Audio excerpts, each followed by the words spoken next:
with a really interesting topic: upholding legitimate government for lasting peace and stability in Afghanistan and beyond.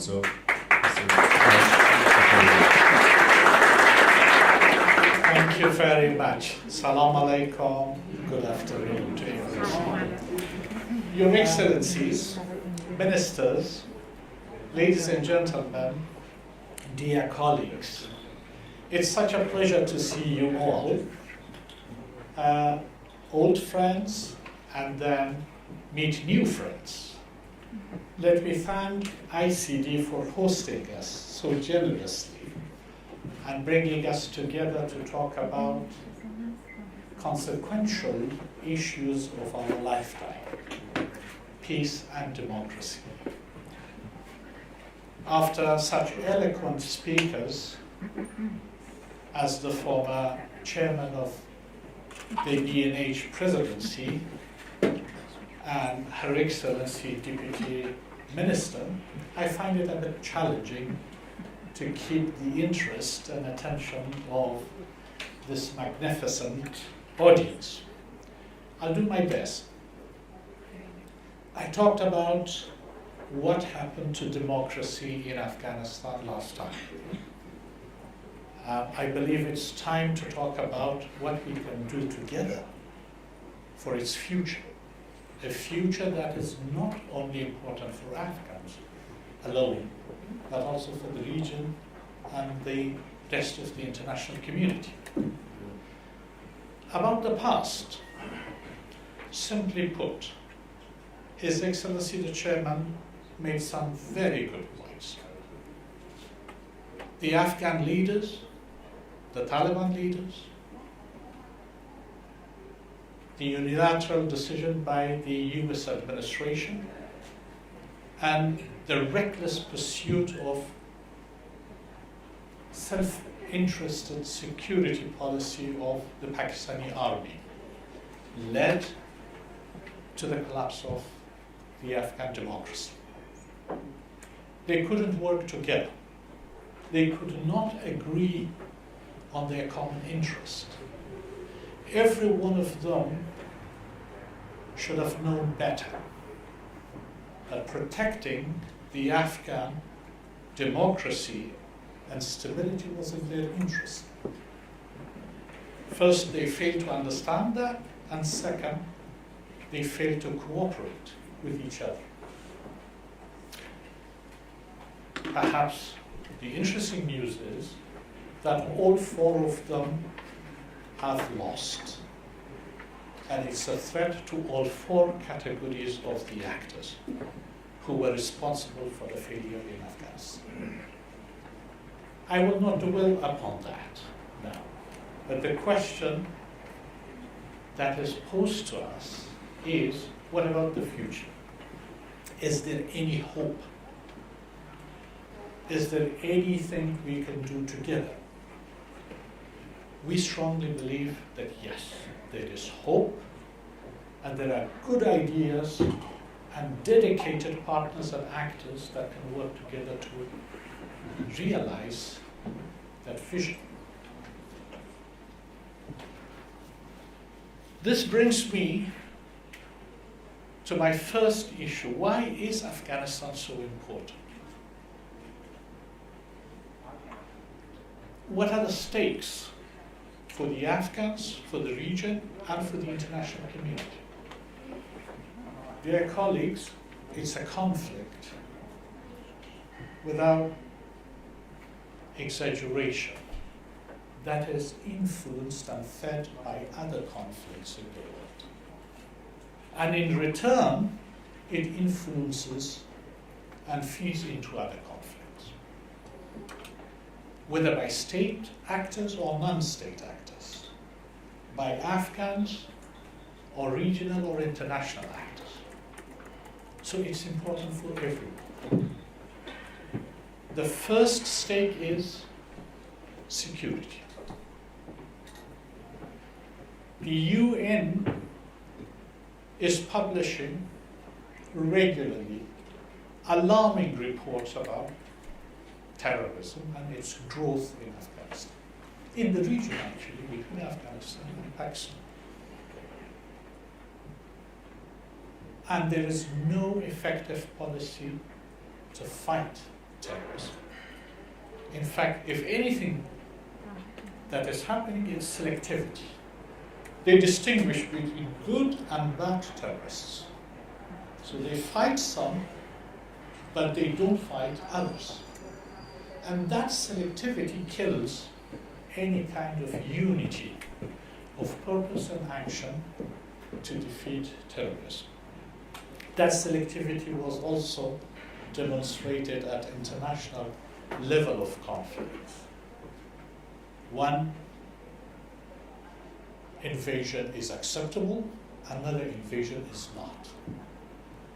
Selectivity without rules, complying with the rules that we have agreed, is the key enemy of peace and democracy. Because you cannot sustain democracy without the rule of law. That's what we heard. And the rule of law means you have to apply laws on everybody in any case. Second big interest for both Afghans and the international community is the continued deprivation of Afghan women and Afghan people, which results in a massive level of impoverishment and population movement. We heard about how involuntary movement of people from their homes. Her Excellency spoke about it. It is not a choice that people have. It is imposition of authoritarian and draconian policies that lead to people making decisions to leave their homes. And now that becomes a threat to stability, not only in the region, but also beyond the region.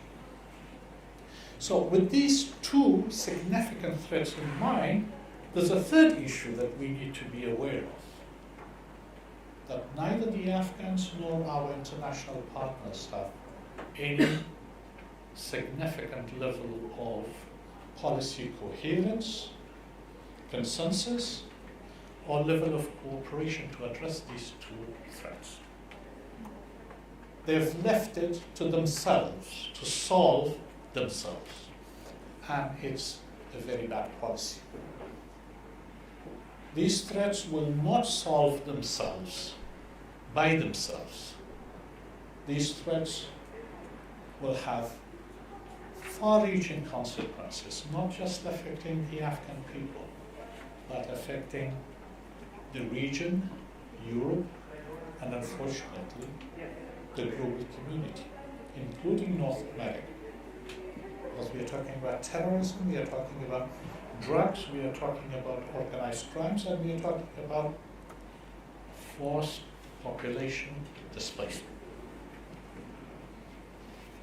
The second topic I wanted to address is there any hope to address this deteriorating situation?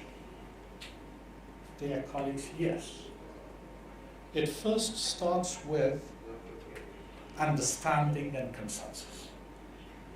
Luckily, I'm glad we have a future member of the UN Security Council, Greece, here today. Luckily, in December last year, the UN Security Council agreed on something. They agreed that unless the Taliban administration respects fully Afghanistan's international obligations, including women's rights and human rights, they will not be ready to recognize them as a legitimate government. That's a very good point. Second, they strongly recommended to the member nations to support an intra-Afghan political settlement, which is key to this crisis.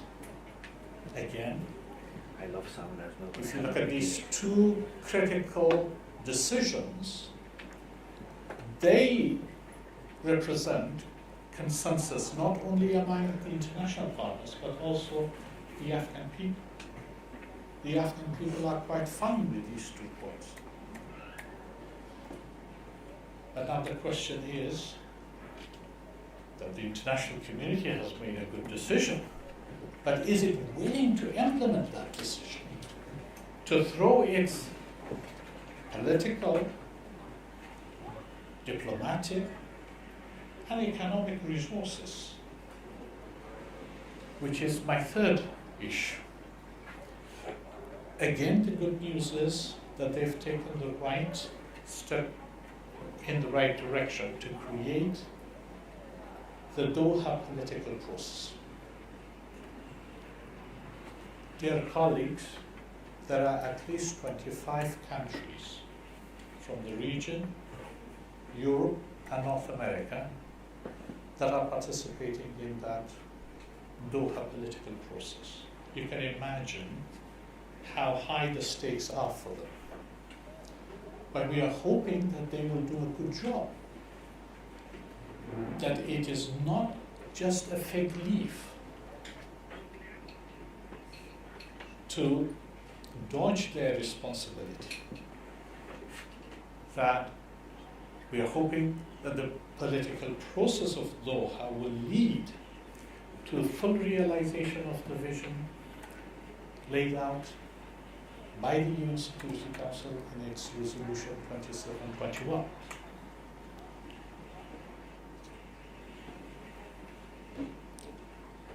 Recently they had their 3rd meeting, beginning of June, the Doha process, and in that meeting they made some progress. But in a way, they took 2 steps forward and 2 steps backward. It was good that all of these countries came together, from US and Canada to all of major European nations to all of the influential nations of the region, from India to Pakistan, Iran to Saudi Arabia, Qatar to UAE, and all of the 6 Afghan neighbors, including China and Russia. It was good they came together. Our concern was that their conflicts and rivalries elsewhere might affect Afghanistan badly. And unfortunately, that is happening. The good news, however, was that they showed some leadership and wisdom. That perhaps this time cooperation in Afghanistan is better than lack thereof. That it might serve their interest more than lack of cooperation. So that was a good step forward. Second, they managed to finally bring the Taliban to that meeting and expose them to a common position of the international community, that their policies on women are neither representing the Afghan cultural norms nor true Islamic tenets. That these were Taliban policies, neither Islamic nor Afghan. So that was good. They made that point. Second point they made was that they would not recognize such a government without first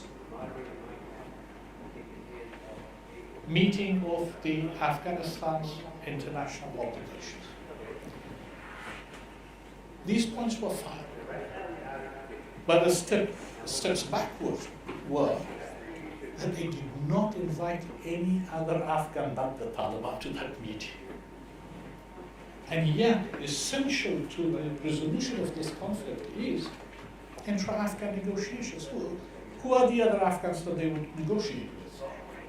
Is it between Taliban or the international community, or is it between Taliban and the non-Taliban Afghans, and especially the absence of Afghan women? So that was quite a serious failure. Of course, the UN with support from some influential countries, said, well, we wanted to invite Afghan women and Afghan men, politicians and civil society, but the Taliban disagreed.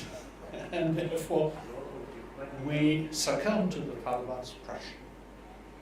Well, that's not the point. The point is to build a unified position so that the Taliban listen. A second step backwards was their failure to discuss the agenda that was mandated by the UN Security Council. So they brought some sweets to the table for the Taliban and said, if you come to this meeting, we will not talk about women's rights, we will not talk about human rights, we will talk about counter-narcotics and alternative livelihood. Taliban have implemented a ruthless counter-narcotics policy. I mean, yes, it's good news that they have banned cultivation of poppy, but it's bad news that they did it without any consideration of over 1 million families in Afghanistan who have been living on cultivation of poppy, not out of their own choice, but out of necessity to survive. So a more humane policy would have been ban it, but provide alternative livelihoods to people. And the second agenda point for them was, we will talk to you about lifting sanctions on Afghan banks and support private sector development.